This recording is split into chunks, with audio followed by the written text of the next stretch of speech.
a don Isaí Sánchez, amado Isaí Sánchez. Oiga, este fin de semana, ustedes ya lo comentaron, Huguito Landívar, pero el astillero entonces se llevó dos empates nomás, ¿no? Emelec 0-0 y Barcelona 2-2 ayer con Gualaceo en el Atahualpa, Hugo. Emelec está próximo a la B, así dicen los que entienden. Esperemos que no suceda. Esperemos que no suceda. Yo soy barcelonista, pero espero que no suceda aquello con Emelec. Así Y es. creo que el árbitro sí lo perjudicó a Emelec, me parece. Ahora, eso siempre dicen, es una excusa, tal y cual. Bueno, sí, no está jugando bien Emelec, pero el árbitro lo perjudicó, Y la sin hinchada duda alguna. está, la hinchada está bravísima. Están furiosos, furiosos. Gol legítimo fue ese. ¿Cómo le va, mi querido doctor Guillermo Celi? ¿Cómo está, Usted que doctor? usted Gusto es que ser tenga. azul, pues en Manaví hay hartos azules. Completamente azul y de la Capira. No puede ser de otra manera. Un Manaba tiene que ser de la Liga de Puerto Viejo y del Emelec. Claro, a ver, y entonces cuéntenos su opinión, pues, Guillermo, ¿qué pasó? El gol era legítimo, ¿verdad?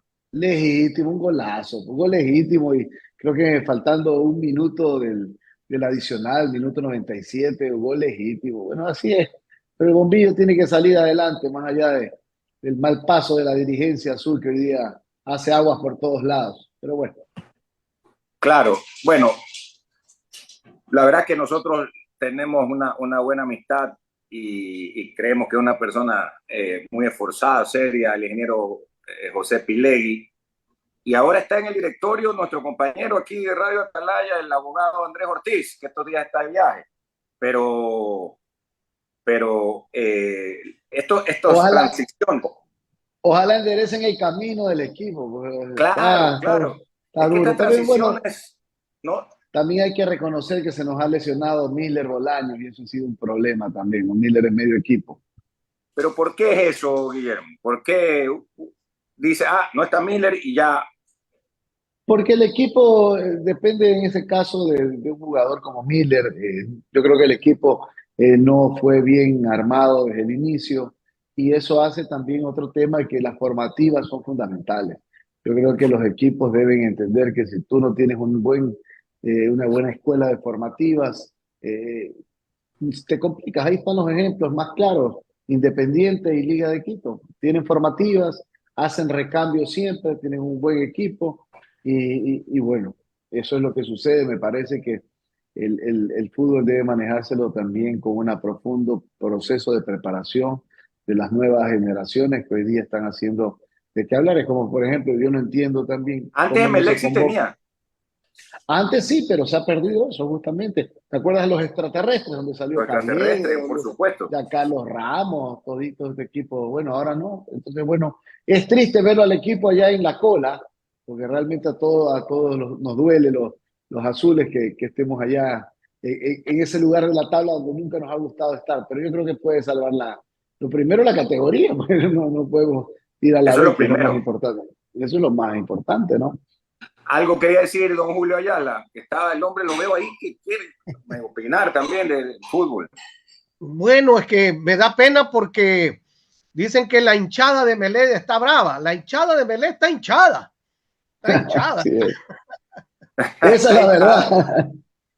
Yo creo que esa es la palabra, ¿no? Esa es la palabra. La hinchada de Melec está hinchada, sí, sí, sí, sí. Y es una hinchada Y muy bueno, fiel, ¿no? Es una hinchada muy súper fiel. fiel, súper. Cuando Sí. viene acá, yo estoy ahorita en Manta, aquí en mi despacho en Manta, y en Puerto Viejo, cuando llega el bombillo a Puerto Viejo a jugar, son 30.000 almas. La hinchada del bombillo en Manaví es sumamente fiel. Y eso sí duele por el momento que se está viviendo, ¿no? A veces también es muy fácil ver las cosas desde fuera, pero yo creo que va por el armaje de un equipo que sea coherente, que tenga todas sus líneas bien compactas. También me ha extrañado mucho, y hablando de fútbol, la no convocatoria de Leonardo Campana a la selección del Ecuador. Muy Realmente raro. sorprende que un jugador que está jugando al lado del mejor jugador del mundo, a quien vamos a enfrentarlo el día jueves, no lo convoque. Hasta por roce futbolístico, porque está haciendo un buen partido semana a semana. Anoche metió gol. Y Arroyo también, o sea, deberían tener a dos jugadores que están jugando junto a la estrella más grande que hemos tenido actualmente en el fútbol, y que no los convoquen realmente me llama mucho la atención. No está bueno Sí, eso. dicen que hay mucho manejo de ciertos dirigentes en la Federación Ecuatoriana de Fútbol, que todos Eso sabemos dice, que son. Eso dicen. Oye, eso dicen. Ojalá no sea así. ojalá que ya en las próximas convocatorias eso cambie, porque no tiene otro delantero, como decía Pablo Lucio Pérez de Ecuador. Y ahí estará Pero Atalaya, por supuesto, en la cobertura, ¿no? no convocarlo a Campana es una locura. O sea, Una créeme que es locura. una locura. O sea, Solo Campana, tiene Ener además, Valencia. que la está rompiendo y está muy bien, Sí, Ener la está rompiendo, pero también te necesitas tener otro delantero. ¿Qué le pasa si sale con tarjeta o sale lesionado Ener? Necesitamos tener un jugador de categoría mundial y el día Campana lo está demostrando. Es justa la convocatoria, pero totalmente de esperemos. acuerdo. Totalmente de acuerdo. Oiga, antes de continuar y de iniciar las preguntas, hemos recibido anoche boletines de prensa y queríamos darlo a conocer cuando son las 9:28 de la muy ilustre Municipalidad de Guayaquil. Y dice, ante las imágenes que circulan en redes sociales con la finalidad de desprestigiar la gestión de la Dirección de Bienestar Animal del muy ilustre municipio de Guayaquil, los invitamos a conocer la situación actual del Centro de Bienestar Animal. Lunes 4 de septiembre a las 10 de la mañana en el Centro de Bienestar Animal en la avenida Francisco Orellana. Ahí estará nuestro reporteros, especialmente Víctor Hugo Abundio Asensio, para la cobertura. Y luego de la siguiente pausa les vamos a contar de qué se trata. Muchos lo saben y otros no, porque ayer era domingo. Ha habido un tuit criticando de parte de la anterior alcaldesa de la ciudad, de la doctora Cintia Viteri, supuestamente cómo manejan el Centro de Bienestar Animal. Y ese tuit ha generado reacción del actual administración municipal, y aquí también tenemos el comunicado. Lo vamos a leer parte y parte, pero es un round en el cual ya ayer la alcaldía hizo, señor Aquiles Álvarez hizo un live, como dicen ahora, una transmisión en vivo desde el Centro de Bienestar Animal, en el cual salían los perritos en buen estado. No sé exactamente cuál es la polémica ahí, pero bueno, vamos a tener en unos minutos más adelante más sobre aquello. Ahora sí, don Julio Ayala, lo invito a tomarse una tacita de café conquistador. Usted, que ha sido un conquistador nato, que se tome una tacita de café conquistador, y lo invite al doctor Guillermo Celi también a tomarse una tacita de café conquistador. Aquí estamos, ya lo pude conseguir. Ya estamos tomando el café conquistador como siempre, el más sabroso del Ecuador. Oiga, y eso de conquistador, yo quiero preguntarle a don Guillermo Celi, ¿qué ha pasado con sus conquistadores? ¿Qué pasó con don Mauricio Roda? ¿Por qué se alejaron del señor Guillermo Lazo, al que apoyaron y tuvieron éxito en el 2017? Porque es la época en que Suma sacó la mayor votación. Y también que al final nos diga cómo se sienten con el tema con don Otto luego del proceso electoral. Julio, ¿cómo estás? Buenos días nuevamente a Andrés y a todo el equipo de Atalaya. Un abrazo cariñoso a don Alcides Montilla, que le vaya bien en su cita médica, gran amigo. Manaba dice que es de Puerto Viejo, pero a veces también de Rocafuerte. Bueno, le mando un abrazo cariñoso a Alcides, que salga todo bien. A ti también, Julio, el día de mañana en tu Gracias. cita médica. Pero bueno, y un abrazo a toda la audiencia, los radioescuchas, los internautas. Primero, agradecerle muchísimo a los ecuatorianos. Hemos obtenido en la lista nacional 400.000 votos. Considero que eso es una gran aceptación ciudadana ante una propuesta. Comentar y decir, claro, yo como buen manaba soy clarito y me gusta ir de frente y no voy por las ramas. Mauricio Rodas, muy bien. Con Mauricio hemos estado la semana pasada, convocamos al bloque de Suma y a la directiva nacional de Suma. Estuvimos reunidos en Quito Tenemos a César Umajinga, que fue prefecto, actualmente asambleísta electo por la provincia del Cotopaxi, de Suma, él es el director inclusive provincial de Suma en Cotopaxi. A Celestino Huizú, de Morona, Santiago, y tenemos un Panzaleo y un Shuar, Celestino Shuar.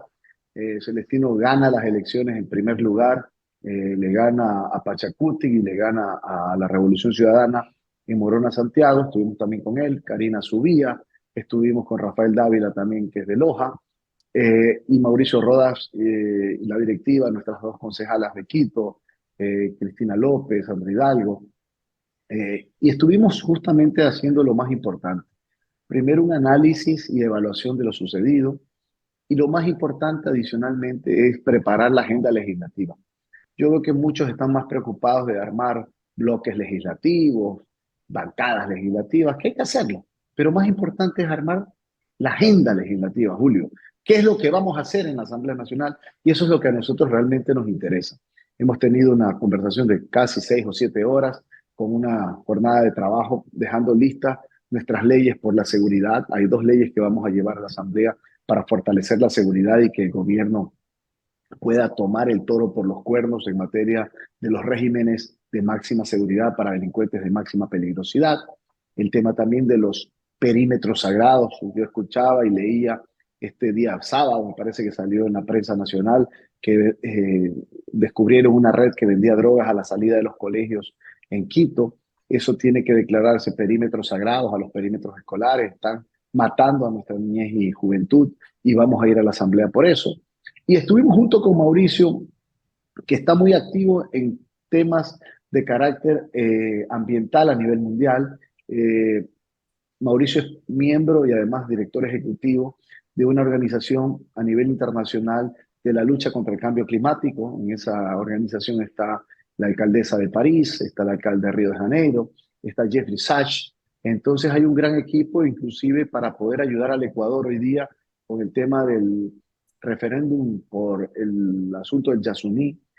Hay una gran visión en el mundo para poder ayudar a Ecuador a resarcir esos recursos que se van a quedar bajo tierra a cambio de bonos verdes, bonos de carbono que serán fundamentales, y en eso estamos apoyando. Obviamente también de esa reunión pudimos tomar decisiones, como es la decisión de apoyar a Daniel Noboa. Daniel Noboa es la vertiente democrática que hoy día existe, más allá que también Daniel ha sido nuestro aliado en las elecciones de febrero de este año, las seccionales. Estuvimos aliados en Santa Elena y hemos logrado la alcaldía de Salinas junto a Denis Córdoba. Y esto hace que exista una cercanía con Daniel y que coincidamos en muchos de los puntos que él ha planteado. Ahora hay que apoyar para que esa tesis democrática logre el objetivo el 15 de octubre y definitivamente estamos nosotros planteando para este proceso una agenda legislativa que pueda ser apoyada por el gobierno de Noboa, como también en los temas ambientales que estamos señalando que son fundamentales para que el gobierno que venga, justamente con él, pueda abanderar estas causas internacionales para conseguir recursos que son los que necesita el Ecuador en momentos difíciles que se está viviendo. Guillermo, y con Otto, ya cada uno va por su camino, ya se rompieron las relaciones, se mantienen cordiales, se mantienen en unidad de criterio, ¿cómo están? Bueno, existe una cordialidad, sin lugar a dudas, pero ya la alianza se acabó. La alianza fue una alianza, obviamente, para la elección presidencial. Nosotros estamos en contacto permanente con la gente de Avanza. Ellos tienen 2 legisladores, que es Pedro Velasco y Lucía Pozo, con quienes se está conversando. También hay 2 legisladores más, que son Steven Ordóñez, de la provincia del Oro, y también con Adrián Castro, de la provincia de La Suay. Lo importante es seguir conversando entre todos aquellos que fueron electos por Actuemos, pero obviamente ya estamos en una etapa en la cual hay que servir bien a los ecuatorianos del lado de la legislatura, hacer esfuerzos para que la tesis democrática venza el 15 de octubre, porque ya sabemos todos, aquí no nos hay que engañar. Si la otra tesis triunfa, que es la tesis de la lista 5, lo que va a suceder es que ellos se van a pretender perennizar en el poder. Esa es la estrategia que tienen y es clarísimo. Y hay que no entiende eso, pues bueno, seguramente vive en Marte o en otro lugar. Gravísimo lo que acaban de decir ellos. de que van a tomar parte de las reservas, que las reservas no les pertenecen a ellos. Esas reservas les pertenecen a los cuentaahorristas, los depositantes de los bancos, a los gobiernos autónomos descentralizados, etcétera, y hablan de la ecuadolarización, o sea, una cosa de locos. Mientras que Argentina vota por la dolarización con Milei, aquí en el Ecuador estos señores están planteando más bien la desdolarización o la ecuadolarización. Entonces son temas que son claros, que hay que tomar en cuenta, pero también hay que dejar de mirar tanto al retrovisor, es decir, al pasado. Nosotros tenemos que hablar hacia el presente, y ese presente significa generar un apoyo contundente en materia de seguridad, un apoyo contundente en materia de generación de empleo que hoy día necesita sobre Guillermo, todo la gente joven. Guillermo, pero el pasado también sirve para poder avanzar en el presente y en el futuro, ¿no? ¿Qué pasó realmente con la candidatura de Otto? Hay muchos que dicen que se desinfló. ¿A qué se debe eso? Ustedes ya han hecho el análisis, según nos conversaba, tienen que tener algún criterio al respecto. Bueno, yo considero de que la candidatura nunca creció, nunca generó un crecimiento de despegue, lamentablemente. Considero de que no hubo una causa, yo siempre lo señalaba, faltaba el incorporar a la campaña una causa que sea la que mueva a la gente, y en eso lamentablemente se cometieron errores, hay que aceptarlo. Yo sí soy de los que sabe aceptar errores y sé escuchar sobre todo. Yo no soy de aquellos que me creo sábelo todo o dueño de la verdad.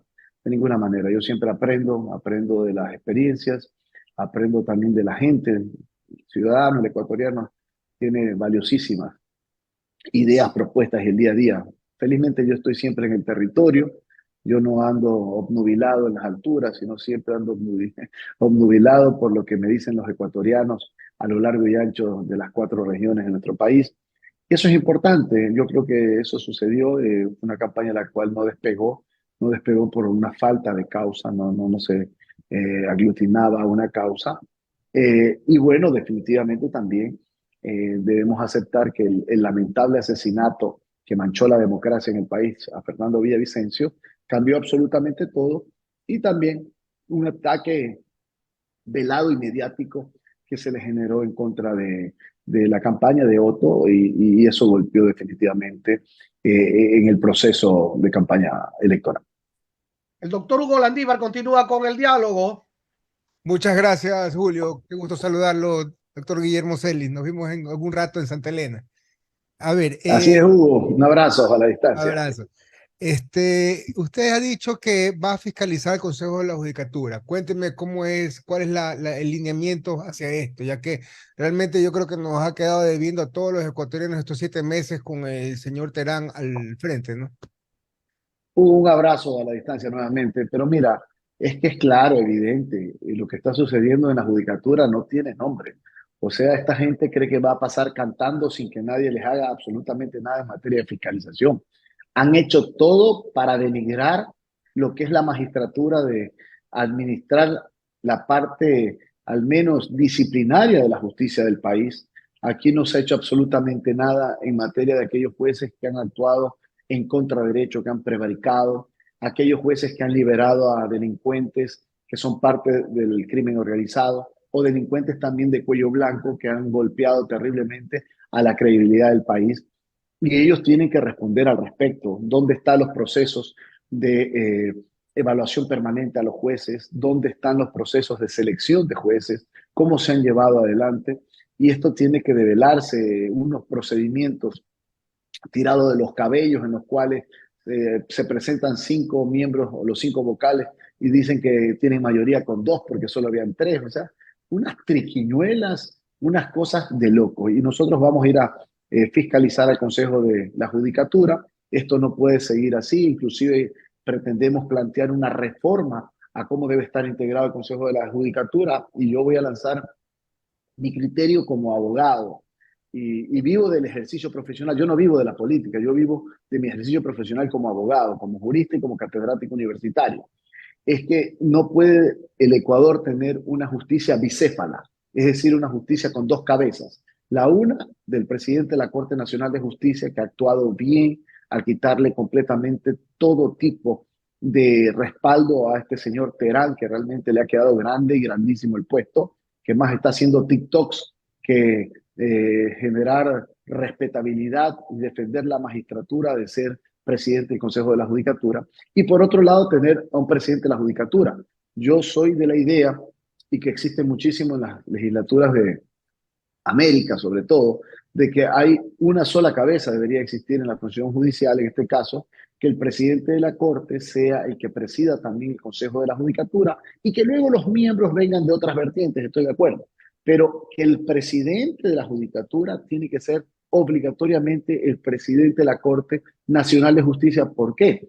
Porque debe existir ahí la primacía de quien ejerce la máxima magistratura en el ámbito jurisdiccional, es quien debe también analizar la parte disciplinaria de sus jueces, es decir, de sus inferiores.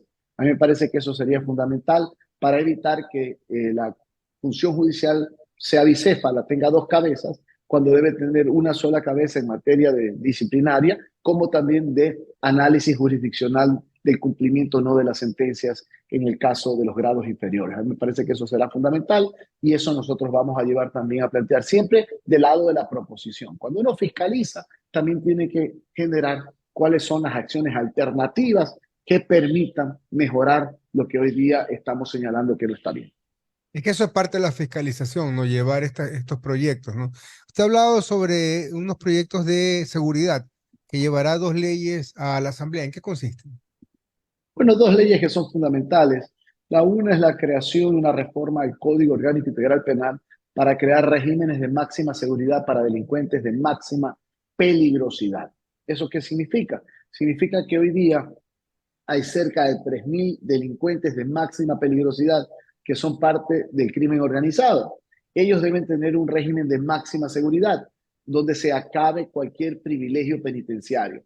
Mira, quien mata a un ser humano y es parte de una banda delictiva, es parte del crimen organizado, quien viola a un menor de edad, a un joven, no tiene derecho a tener ningún tipo de prelibertad, de salir casa por cárcel, reducción de pena. No, tiene que estar confinado en la mazmorra y ver una sola vez a la semana la luz del día. Porque aquí hay que acabar con ese criterio del garantismo penal, de que existe en nuestro sistema penitenciario las 3 R's clásicas: rehabilitación, reinserción, readaptación. Eso no, en este caso no existe. En este caso, la pena misma tiene que ser el escarmiento al delincuente que ha atentado contra la vida de un ecuatoriano. Y por eso, cualquier juez que libere a un delincuente de máxima seguridad, de máxima peligrosidad, debe ser inclusive catalogado como traidor a la patria,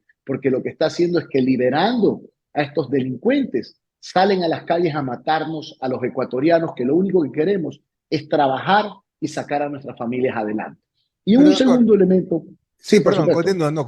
continúe, disculpe. No, y un segundo elemento para terminar rápidamente es una reforma creando también que los perímetros escolares serán perímetros sagrados, porque ahí, no sé, ya muchos de ustedes han de haber visto Song of Freedom, la película Sonidos de Libertad, que ya están en los cines y los recomiendo que la vean, donde es indiscutible que estos perímetros escolares están pululando delincuentes que les están vendiendo drogas a nuestros niños, niñas y jóvenes, y a través de esta adicción se los está llevando a formar parte de estos grupos de pederastras que lo quieren abusar de ellos terriblemente, dándoles este tipo de adicciones para que dependan absolutamente para estos delincuentes miserables. Por eso, aquel que se lo encuentre con droga, microtraficando, con tenencia en perímetros escolares, serán sancionados, castigados con penas de hasta 40 años de cárcel. Ya basta, este país necesita mano dura y debemos de proteger a nuestros niños, a nuestros jóvenes. Y este es mi mensaje para los padres o madres de familia que están aterrorizados. Y les habla quien viene recorriendo todo el país. Me recorrí nuevamente. Esta ha sido la 15 vueltas le he dado al Ecuador en los últimos años. Y en todas las provincias los padres me suplican: Guillermo, por Dios, hay que hacer algo. Los niños nos están matando con las drogas, los están metiendo a estas bandas narcodelincuenciales. destruyéndoles su vida. Y esto es lo que tenemos que ir a trabajar a la Asamblea. Ustedes me conocen. En la Asamblea Nacional, cuando estuve del 2017 al 2021, fue a generar acciones en fiscalización y en legislación para construir un mejor Ecuador. Entonces, ¿se apoyaría un nuevo régimen de máxima seguridad con unas cárceles nuevas o los barcos cárceles que propone el candidato Daniel Noboa? A mí me parece interesante lo que dice Daniel Noboa sobre el tema de los barcos cárceles. Estos narcoterroristas deben estar en ese tipo de mazmorras. Aquí no se puede entrar a jugar. Por eso es lo que está pasando hoy día con este gobierno, un gobierno que ha sido o ha estado metido en una burbuja rosada, donde seguramente agnados y cognados lo único que le dicen al presidente es que todo está caminando bien, cuando todo es un desastre, donde él ha sido el mejor jefe de campaña de las listas 5, es el presidente de la República, porque ha hecho tan malas cosas para que ellos digan que cuando ellos estaban mejor. Pero esto tiene que cambiar, esto tiene que cambiar de manera contundente y para eso hay que apoyar a la vía democrática que hoy día está en segunda vuelta para que pueda lograr el objetivo de ir transformando el Ecuador. Y le habla a alguien que tiene completamente desprendimiento. Aquí yo siempre lo digo, y Andrés Mendoza es testigo, nosotros siempre pensamos en las próximas generaciones y no necesariamente en las próximas elecciones. Hay politiqueros que lo único que les interesa son sus cálculos personales y políticos para llegar a las próximas elecciones. A nosotros lo que nos interesa es que las nuevas generaciones y próximas generaciones salgan adelante. Esa es la visión de quienes tenemos principios y valores serios para poder hacer una política del servicio público que saque adelante al país y no que esté metida solamente en los cálculos de la politiquería. De eso justamente es lo que está cansado los ecuatorianos y sobre todo las nuevas generaciones. Muchas gracias, doctor. Continuamos con Andrés. Gracias, don Hugo Landívar. Guillermo, una consulta como para que la audiencia, todos los que nos siguen también a través de las redes sociales, del Facebook, Radio Atalaya C80M y del YouTube, Radio Atalaya 75, lo tengan claro. ¿Cuántos asambleístas piensan ustedes tener como Suma 23? Bueno, la Alianza Actuemos logró 8 legisladores, de los cuales 4 son parte de Suma. Ya les he señalado, César Omajinga, Celestino Huizún, Karina Subía, está también Rafael Dávila. Ese es el equipo que nosotros tenemos. Obviamente, dentro del marco de las conversaciones, es importante siempre estar junto a el resto de legisladores que salieron por Actuemos, como son Pedro Velasco, como es Lucía Pozo, como es el caso de Steven Ordóñez, o el caso también de Adrián Castro. Lo importante en ese caso entran por Avanza. Por Avanza 2, que es Pedro Velasco y Lucía Pozo, y los otros 2, Steven es parte del movimiento sur del prefecto Clemente Bravo en la provincia del Oro, y un independiente, el caso de Adrián Castro en la provincia de la Suay. Pero también se están sumando otros electos amigos que es importante llevarlos adelante primero con un análisis de cuál es la propuesta legislativa que llevamos, y eso genera que se sumen otros actores, otros legisladores en pos de poder llevar a la Asamblea Nacional un equipo importante para transformar el Ecuador. Y mira, yo te digo, para nosotros lo más importante es la agenda legislativa. En el periodo 17-21 yo fui coordinador de bancada, jefe de bloque de Suma, con 9 legisladores y aprobamos 9 leyes. Andrés, yo fui inclusive interpelante para poderlo censurar y destituir a Carlos Vaca Mancheno, que era el cachiporrero de la corrupción del gobierno de los 10 años pasados. Entonces, a mí eso de formar bloque o no formar bloque, créeme que es indistinto. Lo más importante es servir al país, y desde la legislatura, cuando tú llevas propuestas claras de leyes, cuando llevas propuestas de fiscalización seria, definitivamente que consigues los apoyos y en ese caso lo hemos logrado en su momento. ¿Cómo los afecta o no los afecta el asunto de las votaciones de nuestros compatriotas en el exterior? Mira, Andrés, más allá de que nos afecte o no nos afecte, este es un tema de principios. Yo, en el Consejo Consultivo de hace aproximadamente 4 meses atrás, antes de que inicie el proceso eleccionario de ahora, del 20 de agosto, planteé 2 cosas desde el lado nuestro de Suma. La primera, a todas las organizaciones políticas y al Consejo Nacional Electoral. La primera, la alternancia, que se debía cumplir el 50%, que finalmente fue el único voto a favor en ese Consejo Consultivo, que luego el Tribunal Contencioso Electoral terminó dándonos la razón. Y así debe ser. Y segundo, el tema de que el voto telemático iba a ser un fracaso. Se lo planteé al pleno del CNE, se lo planteé al pleno de todas las OPs a nivel nacional. Era una barbaridad que tú te podías inscribir en línea, que en línea hasta el día antes de la elección podías inscribirte para votar. Les pregunté a los miembros del Consejo Electoral cuáles eran las seguridades, los blindajes que tenía ese supuesto sistema informático. Me dijo, ellos mismos no sabían, te soy sincero.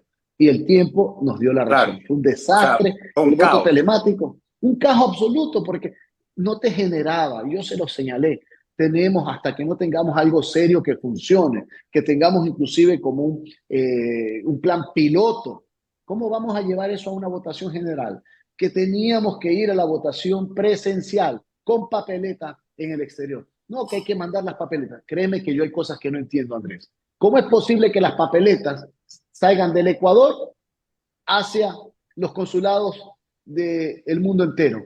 ¿No te parece que lo más lógico e inteligente es enviar las papeletas ya diseñadas con código de barras establecido y que los propios consulados hagan sus impresiones? Claro. Es que es ilógico, pero este es el país a veces de las cosas tan torpes e ilógicas que era lo lógico que había que hacer en su momento. ¿Y no, qué es lo el problema es ¿y qué es lo que decían? Que no las podían enviar ya impresas desde el Ecuador. imagínate, que no las podían enviar a tiempo. Entonces le dije, señores, pero discúlpenme, yo creo que Estados Unidos, nuestra embajada en Estados Unidos, tiene la capacidad de imprimir las papeletas. En Canadá tiene la capacidad de imprimir las papeletas. En España, en Italia, en Australia, en África. Alemania. Por favor. Sí. En el mundo, por favor, no seamos faltos de criterio. Entonces, eso fue el planteamiento que hicimos. Dijeron que no. Les dije, miren, nosotros no estamos de acuerdo, eso va a tener problemas porque no nos garantiza que puedan hackear. Y ahí está, se hackeó de Indonesia. Dice, ¿cuántos países hubieron hackeo durante todo el día del proceso eleccionario? Entonces, eso yo considero de que es una barbaridad lo que ha sucedido. Ahora quieren repetir las elecciones, ahora sí, ya con papeletas. Yo créeme que eso es Ustedes uno de los estarían como también... Suma y en este caso Otto Sonnenholner, que fue el candidato presidencial, de acuerdo en qué fecha se haga, antes o el día de la segunda vuelta. Bueno, nosotros hemos presentado ya una impugnación. Tú sabes, Andrés, que nosotros no somos ni Guavina ni Paniaguados. Somos bien firmes.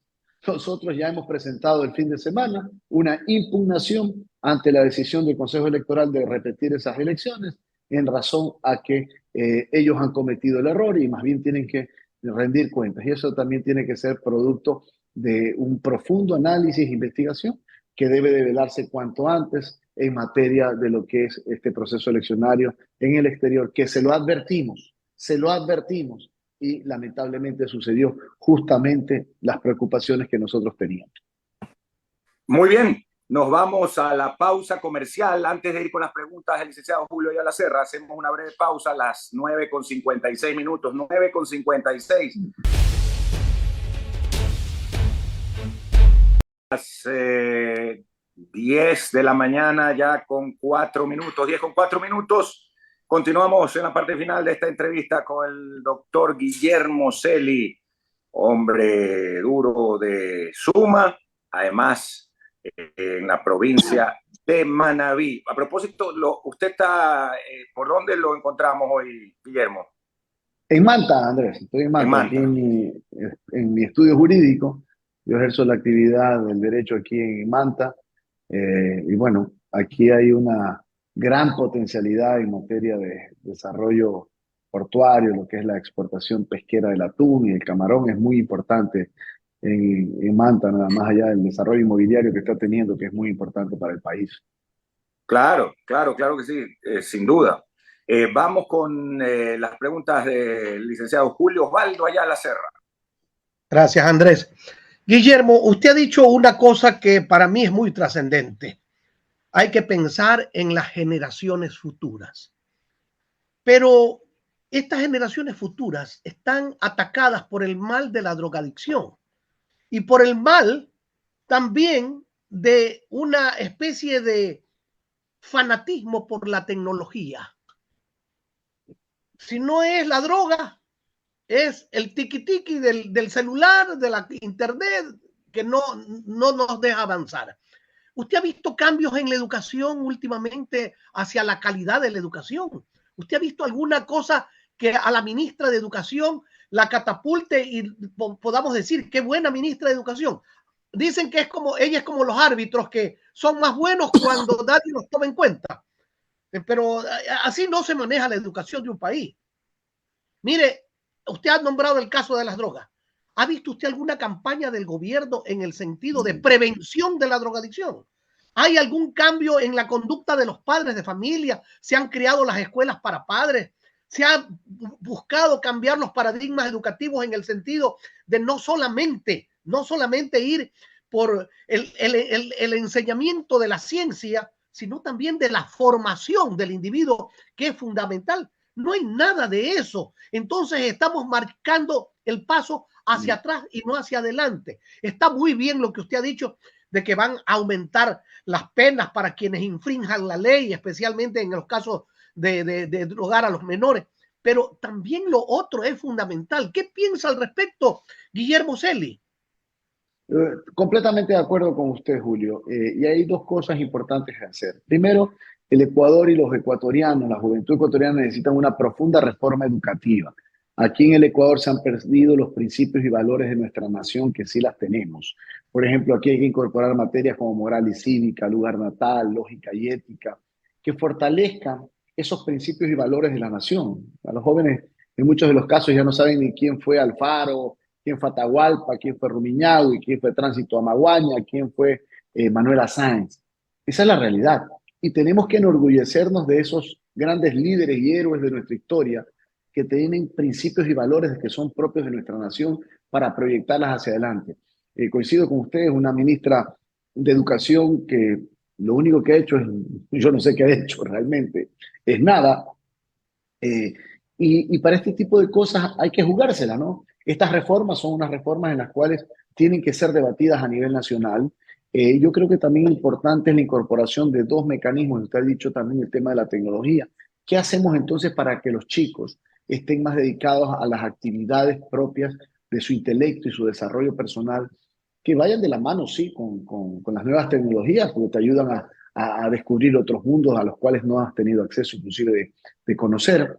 Pero es importante, por ejemplo, nosotros en el año 2019 aprobamos una ley de apoyo del sector privado a las escuelas formativas deportivas con un beneficio de doble deducibilidad tributaria. Eso fue una propuesta nuestra, la aprobamos y ahora nosotros queremos ampliarlas para el arte y la cultura, para que los chicos estén masificándose en el deporte, en el fútbol, en el básquet, atletismo, vóley, ecuavóley, pero también que se masifique la actividad y que la empresa privada pueda también aportarle a escuelas de desarrollo de danza, de poesía, de pintura, de canto, de teatro, que son actividades también que pueden involucrar a nuestros jóvenes en generar mejores tipos de procesos de formación que lo que hoy día estamos haciendo. Pero aquí hay que pensar. Yo siempre he aprendido que cuando uno está en el servicio público, en el sector público, hay que buscar la necesidad para mejorar. Pero parece que en este gobierno eso no ha sido ningún tipo de principio. Y han dejado todo que pase y que se den las cosas a como dé lugar.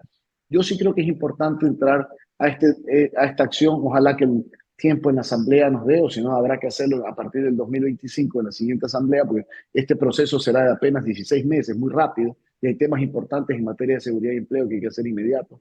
Pero el proceso de educación y de transformación a la educación tiene que empezarse ahora. Yo sé que este es un proceso de mediano y largo plazo, pero lo peor es no hacer nada, Julio. Hay que empezarlo ya, sabiendo que va a ir poco a poco progresando. En tal virtud, es una de las cosas que nosotros planteamos, esta reforma educativa integral que mejore la calidad de vida de los ecuatorianos. Lo otro, don Julio, hay sectores del Ecuador, grandes sectores, sobre todo rurales, que no tienen ningún acceso a las tecnologías, que no hay internet. Esa es la realidad, que los chicos tienen que subirse a las montañas para poder tener algo de señal de internet y poder llevar adelante vía Zoom o video, de estos videos que permitan recibir las clases, sea en la escuela, en el colegio o en la universidad. Esa es la realidad. Y ahora criticamos tanto, nos rasgamos las vestiduras por parte de algunos políticos hay de que la gran migración del campo a la ciudad. Pues la gran migración del campo a la ciudad se da porque el campo es el doble de la pobreza que se vive en el campo que en las ciudades. Pues. Usted sabe que 7 de cada 10 ecuatorianos que viven en el sector rural viven pobres. Esa es la realidad. Entonces, eso es lo que hay que empezar a cambiar cuanto antes. Y decirle al país que esas son las realidades que hoy día se viven, porque quienes viven en las ciudades no entienden, porque no tienen por qué entender, porque no viven cerca del sector rural, que en el sector rural se la está pasando mal. Y el sector rural de la sierra ecuatoriana es peor todavía que el de la costa, porque hay menos oportunidades, porque no hay páramos en los cuales ni siquiera pastizales hay. Entonces hay que develar esta realidad para transformar al Ecuador y pensar en nuestras futuras generaciones. Gracias, don Andrés Mendoza y Paladines. Muchísimas gracias, Julito. Vamos con las preguntas también finales en esta parte, punto de vista del abogado Hugo Landívar Orellana. Sí, más que todo una reflexión de lo cual había hablado Guillermo hace un minuto. En la película Estados Unidos de Libertad, que no le he ido a ver todavía, pero pronto lo hago, hay un tuit en que Tim Ballard indica que en Canoa hubo entre 300 a 400 niños que fueron abusados sexualmente por una red internacional de tráfico de menores, luego del terremoto del 2016. Esto es gravísimo, es decir, mañana por desgracia en nuestro país hay otra catástrofe de esta magnitud. Tenemos que estar presentes para que esto no vuelva a suceder. Guillermo, cuénteme. Justamente de esto me refería. Esa película, Sonidos de Libertad, es tomado en gran parte lo que sucedió en Canoa. Y esto está sucediendo en todo el país. Están llevando droga a nuestras escuelas y colegios y de esa manera estableciendo adicciones no solamente a este perverso mundo de lo que son las drogas, sino llevando a la conformación de estos grupos de pedófilos que atraen a través de el esclavismo en la actualidad de nuestros niños, niñas y adolescentes. Por eso aquí hay que ir con mano dura. Estas realidades son las que hay que develar.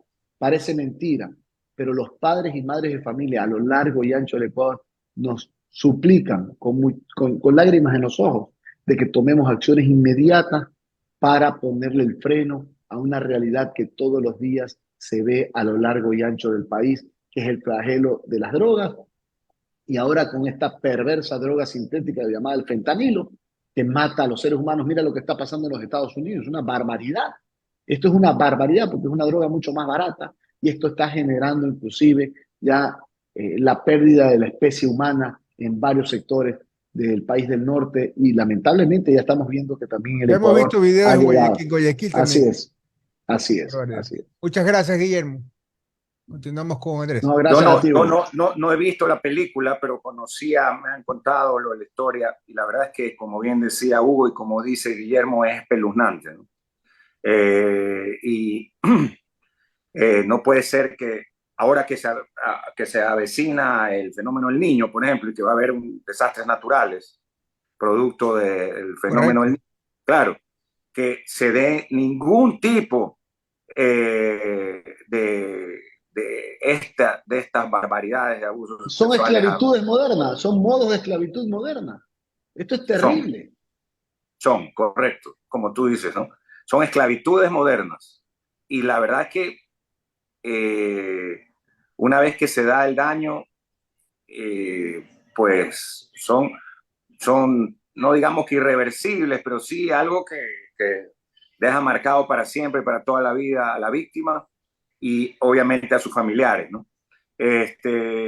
Eso no puede volver a ocurrir, no debe y tenemos que preocuparnos de aquello.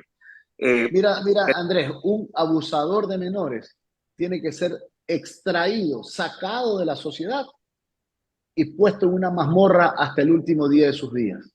No hay más. Eso no puede tener ni perdón ni olvido. Totalmente de acuerdo contigo. No puede estar junto con el resto, porque primero no se va a rehabilitar, pues, ¿no? ¿Qué rehabilitación?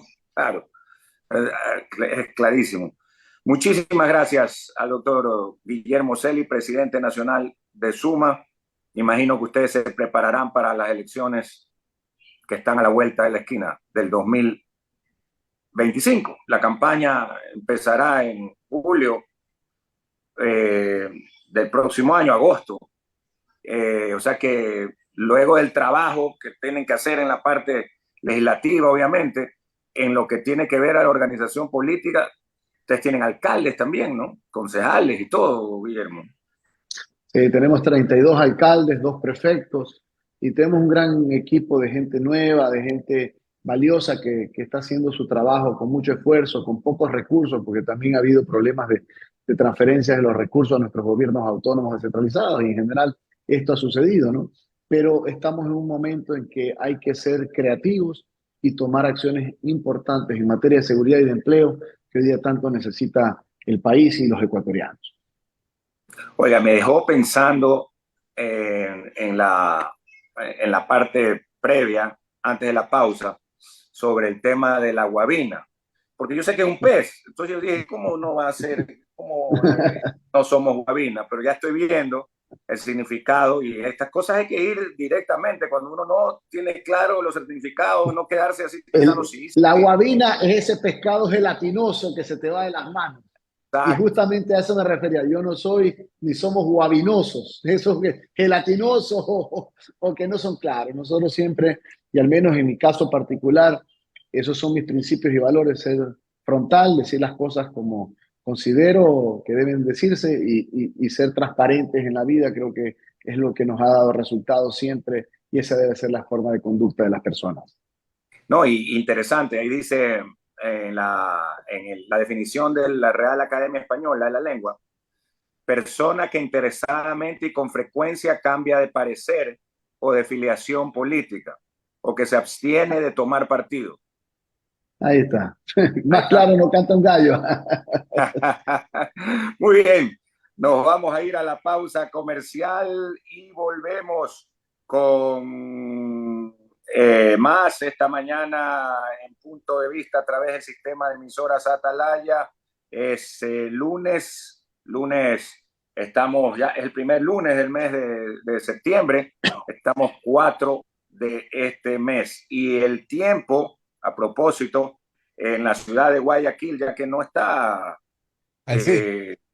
Alcides, oiga, lo ofrecimos dar, pero no lo habíamos hecho, así que en este momento lo vamos a dar. Hay 28 grados centígrados en la ciudad de Guayaquil, con una sensación de 29,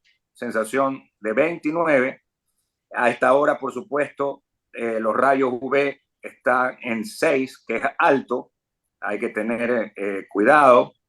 De 10 a 5 de 10 de la mañana a 5 de la tarde es lo más fuerte de los rayos UV, que son realmente muy peligrosos.